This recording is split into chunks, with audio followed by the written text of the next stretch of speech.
शशि थरूर के surgical strike संबंधी बयानों पर कांग्रेस की नाराजगी ऐसे मोड़ पर पहुंच गई है जहां से पार्टी में उनके लिए अब पहले जैसी स्थिति संभव नहीं है। कांग्रेस नेताओं द्वारा थरूर को प्रधानमंत्री मोदी का सुपर स्पोक्स पर्सन कहे जाने की चर्चा यूं ही नहीं है।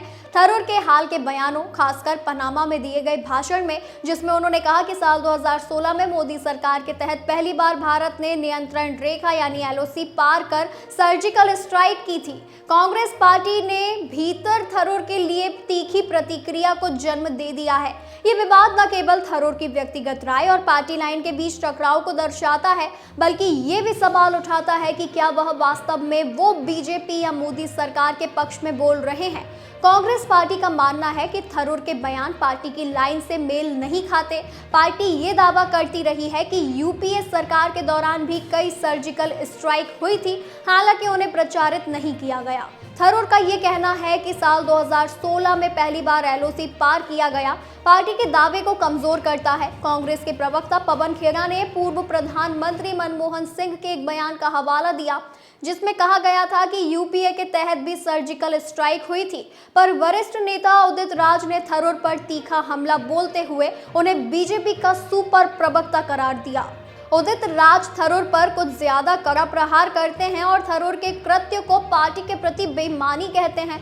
जयराम रमेश जैसे नेताओं ने भी उदित राज के एक्स पोस्ट को रिपोस्ट कर थरूर के खिलाफ पार्टी की नाराजगी को और स्पष्ट कर दिया है। जाहिर है कि थरूर के लिए अब कांग्रेस में दिन बिताना मुश्किल हो जाएगा।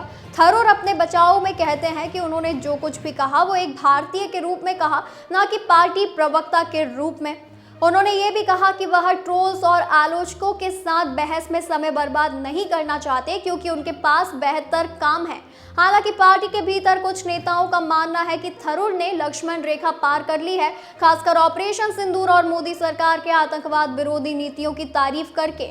उदित राज का ये बयान कि थरूर बीजेपी के सुपर प्रवक्ता हैं एक अतिशयोक्ति भरा तंज है। कांग्रेस भी भीतर थरूर की स्थिति और उनकी स्वतंत्र राय रखने की प्रवृत्ति कोई आजकल की बात नहीं है। थरूर बहुत पहले से मुद्दों के आधार पर कई बार मोदी सरकार की तारीफ कर चुके हैं। थरूर ने कांग्रेस अध्यक्ष के चुनाव में वर्तमान अध्यक्ष मल्लिकार्जुन खड़गे के खिलाफ चुनाव लड़ने का साहस भी दिखाया था। पिछले कुछ दिनों से थरूर को पार्टी में घुटन महसूस हो रही है। पिछले दिनों उनके बयानों से ऐसा महसूस भी हुआ था। हालांकि थरूर बार बार पार्टी छोड़ने और बीजेपी में जाने की बातों से इनकार करते रहे हैं।